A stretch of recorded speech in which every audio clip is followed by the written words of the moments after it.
আসসালামু আলাইকুম। অন্যান্য ধর্মাবলম্বী যারা শুনছেন তাদের প্রতি আমার আন্তরিক কৃতজ্ঞতা ও ভালোবাসা রইল। আমি রাহাতুর রহমান রিগি, পড়াশোনা করছি গোপালগঞ্জ টেক্সটাইল ইঞ্জিনিয়ারিং কলেজ গোপালগঞ্জে। তো সবার আসলে আকাঙ্ক্ষিত যে সার্কুলারটা, ঢাকা সেন্ট্রাল ইউনিভার্সিটির যে সার্কুলারটা 7 কলেজের, সেটা আর কি প্রকাশিত হয়েছে আজকেই। তো আসলে আপনারা যারা এখনো কোথাও চান্স পাননি বা পাবলিক ইউনিভার্সিটিতে পড়ার আসলে একটা ইচ্ছা বা আকাঙ্ক্ষা, তো সবার আসলে সর্বশেষ সেই সুযোগটা। তো এটা আসলে খুশির খবর হচ্ছে এখানে সেকেন্ড টাইম আছে, সেকেন্ড টাইম অ্যালাউ। তো আমরা আর কি ঢাকা সেন্ট্রাল ইউনিভার্সিটির 7 কলেজের ভর্তি বিজ্ঞপ্তি বিজ্ঞান ইউনিটের সার্কুলারটা আমরা আজকে বিস্তারিত জানবো। এরপর পরবর্তীতে আমাদের এই পেজ থেকে আর কি মানবিক এবং ব্যবসায়ী বিভাগের সার্কুলারটা সম্পর্কে বিস্তারিত ভিডিও আসবে। তো এখানে সর্বপ্রথম যে জিনিসটা বলা আছে, এখানে হচ্ছে আপনার আবেদনের যে সময়সীমাটা, আবেদন হচ্ছে 3রা আগস্ট। অর্থাৎ আজকে থেকে আপনারা আবেদন শুরু, মানে অলরেডি শুরু হয়ে গেছে, আজকে থেকে আপনারা আবেদন করতে পারবেন। এবং আবেদন আপনার শুরু হয়েছে দুপুর 12টা থেকে, এবং এই আবেদন চলবে আপনার কতদিন পর্যন্ত? 10 আগস্ট পর্যন্ত আপনারা আবেদন করতে পারবেন, রাত 11:59 পর্যন্ত। এবং আপনাদের ভর্তি পরীক্ষা কবে অনুষ্ঠিত হবে? আপনাদের ভর্তি পরীক্ষা অনুষ্ঠিত হবে 23 আগস্ট শনিবারে। সেটা হচ্ছে আপনার সকাল 11টা থেকে 12টার ভিতরে আপনার ভর্তি পরীক্ষাটা অনুষ্ঠিত হবে। সেটা হচ্ছে বিজ্ঞান ইউনিটের।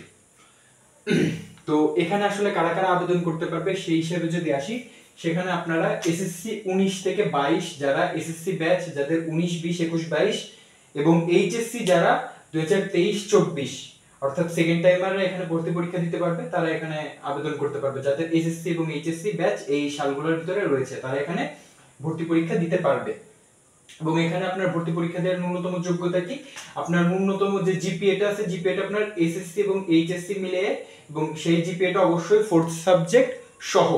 সেটা আপনার জিপিএটা কত হতে হবে? জিপিএটা হতে হবে আপনার 7। অর্থাৎ জিপিএ যদি আপনার দুইটা যোগ করে যদি 7 থাকে, তাহলে আপনি এখানে ভর্তি পরীক্ষা দিতে পারবেন।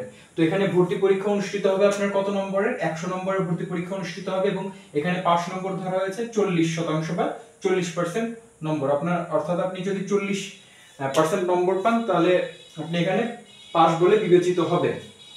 এবং প্রত্যেকটা ভুল উত্তরের জন্য আপনার 0.25 নম্বর করে কাটা যাবে। এবং এখানে আপনারা বিজ্ঞান বিভাগের যারা শিক্ষার্থী রয়েছেন, তাদেরকে অবশ্যই ফিজিক্স এবং কেমিস্ট্রি মাস্ট আনসার করতে হবে, এবং আপনাকে টোটাল 4টা সাবজেক্টের আনসার করতে হবে। এবং সেটা ফিজিক্স কেমিস্ট্রি সহ প্রত্যেকটা সাবজেক্টের আপনার যে নম্বর যে ধরা হয়েছে, সেটা আপনার প্রত্যেকটা সাবজেক্টে আপনার 25 নম্বর করে, টোটাল 4×25=100, 4টা সাবজেক্টে প্রত্যেকটা সাবজেক্টে আলাদা আলাদা 25 নম্বর করে ধরা হয়েছে। তো আপনাদের মধ্যে আরেকটা বড় প্রশ্ন হচ্ছে যে, ভাইয়া আমি বিভাগ পরিবর্তন করব, সেক্ষেত্রে আমার আসলে করণীয়টা কি? তো বিভাগ যারা সায়েন্স থেকে আর্টসে বা কমার্সে যেতে চান, সেক্ষেত্রে তাদের বিভাগ পরিবর্তনের জন্য আলাদা করে কমার্সে বা আর্টসে পরীক্ষা দিতে হবে না। আপনাদের এই একটা পরীক্ষাই হয়ে যাবে। আপনাকে এই একটা জায়গায় পরীক্ষা, বিজ্ঞান ইউনিটে আপনাকে ভর্তি পরীক্ষা দিতে হবে। যদি আপনি সাবজেক্ট চয়েসের জন্য বিবেচিত হন, সেক্ষেত্রে আপনি তখন সাবজেক্ট চয়েসের সময় আপনার যে মানবিক বা ব্যবসা বিভাগের যে সাবজেক্টগুলো রয়েছে, আপনি সেক্ষেত্রে আপনার যে কোটা অনুসারে যে কয়টা সাবজেক্ট আছে বিজ্ঞান বিভাগের জন্য বরাদ্দ রয়েছে, সেক্ষেত্রে আপনি দিতে পারেন। আপনার যদি মেধাক্রম থাকে, সেক্ষেত্রে মেধাক্রম অনুযায়ী আপনি সাবজেক্ট পাবেন ভর্তি পরীক্ষা। এবং আপনার যে মেধা তালিকাটা আসলে কিসের উপর ভিত্তি করে করা হবে? মেধা তালিকাটা ভিত্তি করে করা হবে হচ্ছে 120 মার্কের। 100 মার্ক হচ্ছে আপনার যে ভর্তি পরীক্ষা দিয়েছেন সেটা, এবং বাকি যে 20 মার্ক সেটা আপনার জিপিএ এর উপর নির্ধারণ করে মানে করা হবে। এবং এসএসসি এর জিপিএ কে সেটা 2 দ্বারা গুণ করা হবে, এবং এইচএসসি এর জিপিএ কে 2 দ্বারা গুণ করা হবে। 5 × 2 = 10 এবং 10 10। তো আপনার 10 যে 20 মার্ক আছে, সেই 20 মার্কটা আপনার যে এসএসসি এবং এইচএসসি জিপিএ এর উপরে নির্ধারণ করা হয়েছে।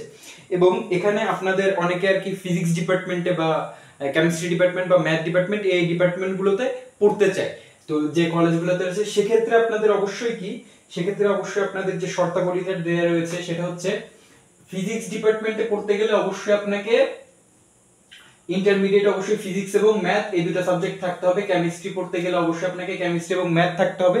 এবং ম্যাথ ডিপার্টমেন্টে পড়তে গেলে অবশ্যই আপনাকে ইন্টারমিডিয়েটে ম্যাথ থাকতে হবে। এবং আপনার এই যে 3টা সাবজেক্টে ভর্তি পরীক্ষার ক্ষেত্রে আপনার এই 3টা সাবজেক্টে ন্যূনতম আপনাকে 5 নম্বর করে পেতে হবে। তো এইটা আপনার সাবজেক্ট ওয়াইজ যে শর্তাবলী সেটা দেয়া রয়েছে। তো আমাদের পেজে আপনারা ভর্তি পরীক্ষার যে বিজ্ঞপ্তিটা প্রকাশিত হয়েছে সেটা অবশ্যই পাবেন। অবশ্যই ছবিগুলো অবশ্যই আপলোড করা হবে, এবং আপনাদের যদি কোনো প্রশ্ন থেকে থাকে অবশ্যই ভিডিওর কমেন্ট সেকশনে করবেন। এবং এর বাইরে তো আপনাদের যদি কোনো কিছু জানার থাকে অবশ্যই আপনারা প্রশ্ন করতে পারেন। তো আজকের যে ঢাকা সেন্ট্রাল ইউনিভার্সিটির যে ভর্তি বিজ্ঞপ্তিটা সেটা এতটুকু পর্যন্তই ছিল। আশা করি আপনাদের উপকার এসেছে। তো আমাদের সাথেই থাকবেন। ধন্যবাদ সকলকে। আসসালামু আলাইকুম। এবং অন্যান্য ধর্মাবলম্বী যারা এতক্ষণ শুনছিলেন তাদের প্রতি আমার আন্তরিক কৃতজ্ঞতা ও ভালোবাসা রইল।